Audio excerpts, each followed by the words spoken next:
If you're managing your payroll in-house, especially in a market that's expanding and, getting more complex, you're not saving money. Right. You're paying a huge premium in risk, in lost opportunity, and frankly, in compliance anxiety. It's a complete paradox, isn't it? It's the classic administrative trap. Most companies, they just assume keeping payroll internal is the safe, budget-friendly move. It feels like control. Exactly. A necessary evil you have to control. But the reality, and what all our sources are pointing to, is that the cost of, say, a compliance failure or just maintaining these clunky, outdated systems, it far outweighs any fee you'd pay a vendor. Okay, let's unpack that illusion then. We've gone through a pretty big stack of sources for this, looking at this global shift towards outsourced payroll and specialized HR services. Our mission today is to show you why top companies, especially those in really regulated places like DACA, are starting to see that differently. Yeah, they're seeing payroll not as a chore, but as a strategic function. Something that's best left to specialists. And what's so fascinating is how this moves beyond just, outsourcing data entry. We're talking about competitive strategy. We're looking at cold, hard numbers, how to optimize your ROI, how to navigate the constant churn of regulations, like the Bangladesh Labor Act 2006. Which is always being updated. Always. So this isn't just about cutting checks on time. It's about building an intelligent, risk-proof business structure. So let's dive right into that core fallacy. Yeah. The high price of doing it yourself. Everyone's first instinct is that internal is cheaper. It's just intuitive, but it falls apart as soon as you actually start adding up the true costs. Right. Absolutely. I mean, just think about the people you need. You can't just hand payroll off to an admin once your business gets a little complex. Yeah. You need staff with deep, specialized knowledge in accounting, in tax law, in all the local requirements. Which means hiring expensive, dedicated people. High salary people. And as you scale up, which is the goal, right? That little payroll department has to grow with you. More staff, more software, more training. You're constantly pouring money into expensive software licenses, hardware, systems. Just to keep from making a mistake. That's it. And sources like Sterling's, they make this crystal clear. For a growing business, the cost of an in-house payroll department just balloons over time. It's so much higher than a specialist partner who, spreads those costs across all their clients. So it's a huge capital expense versus a predictable operating expense. Exactly. But beyond the money, there's the time. And for me, this is the real strategic gain. We're talking about freeing up so many hours spent just computing salaries, managing taxes, tracking leave pay. And this is where the conversation really shifts from just cutting costs to adding value. Yeah. If your HR department is chained to a desk crunching numbers, they are fundamentally not doing their real job. You mean the things that actually affect the bottom line? Yeah. Like performance management or employee engagement or going out and finding top talent? Precisely. We call it recapturing strategic time. You offload that computational burden, and suddenly your internal HR team can focus on things that actually boost productivity and make people want to stay. That's what accelerates growth. So that outsourcing fee, it stops looking like a cost and starts looking like an investment, an amplifier for your ROI. Yeah. How does that math actually work according to the sources? It improves ROI from both ends. First, you lower expenses right away. No more costly software licenses, no dedicated servers. But second, and this is way more important, you redirect the time of your leaders toward things that actually generate income. You're basically paying a small fee to unlock the full potential of your most expensive people. That brings us to the next big hurdle, which is compliance and accuracy. That constant fear of getting it wrong. It's the ultimate tightrope walk. Regulations everywhere, but especially in a market like Bangladesh, are incredibly dense, and they change all the time. Subtly, too. It's easy to miss an update. It is. And unless your staff is 100% dedicated to tracking this, the risk of a huge error is, it's almost a guarantee. And in DACA, this isn't negotiable. Our sources were really clear on this.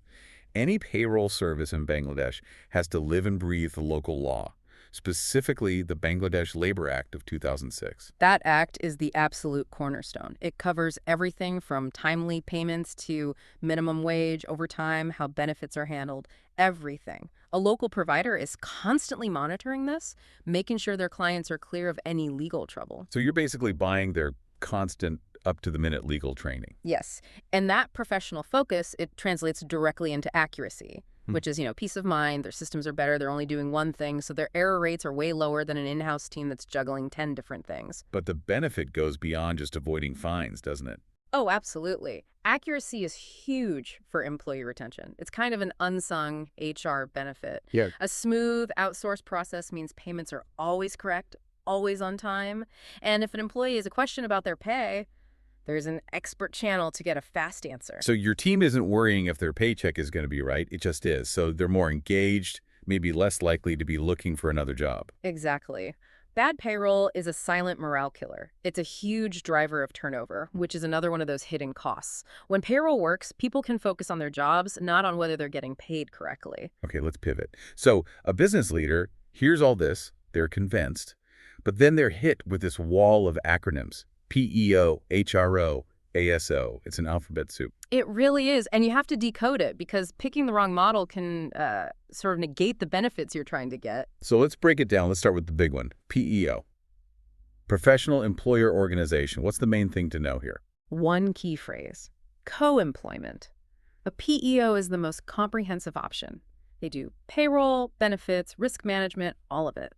But they legally become the employer of record for tax and liability purposes. So they're sharing the legal responsibility with you. Yes, it's a shared accountability model. Yeah. And the tangible benefit there is enormous. What is it? Economy of scale.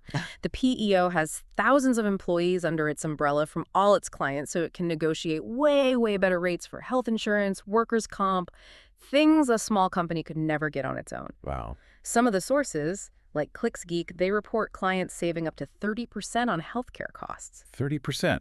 For a growing company, that's not just a saving, that's a recruitment tool. You can offer better benefits. It is. Now, contrast that with HR outsourcing. They handle tasks for you, like payroll or recruiting.